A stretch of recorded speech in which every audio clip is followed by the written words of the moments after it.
The century. In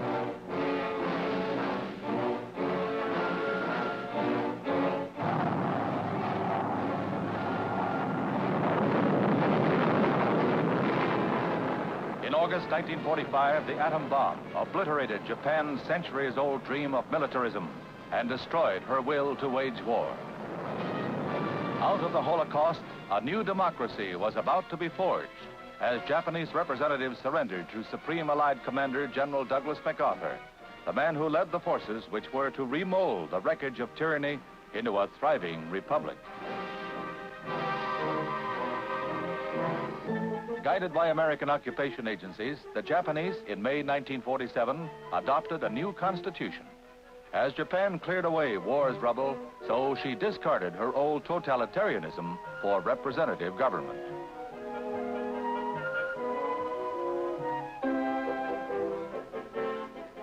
With the new way came new tools. America sent a new kind of army to Japan. Nurses, technicians, teachers, people who now stood alongside their one-time enemy to wage war against pain, ignorance, and suspicion. Under the new Constitution, newspaper presses sent a free-flowing stream of ideas and opinions coursing across the land.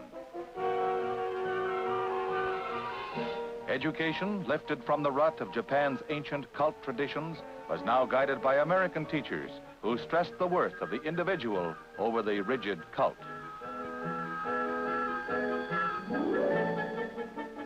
Japan's hereditary aristocracy and the House of Peers were abolished. In their place came the House of Councilors, elected by popular vote. Ultimate authority was placed in the hands of an elected Diet, and women were given the right of suffrage.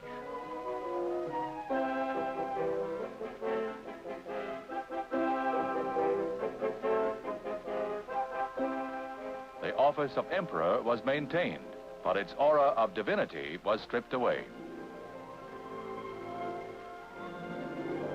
Into the rising democracy came American statesmen. One of the sculptors of the new Japan was John Foster Dulles. At a meeting of the American-Japanese Society, Dulles made a prediction, which in 1956 came to pass. On that day, Japan was elected the 80th member of the United Nations and took her place among free and equal nations. Japanese children took root in a soil both old and new. Strengthened by Japan's old traditions of integrity and graciousness, democracy opened new horizons to her youth.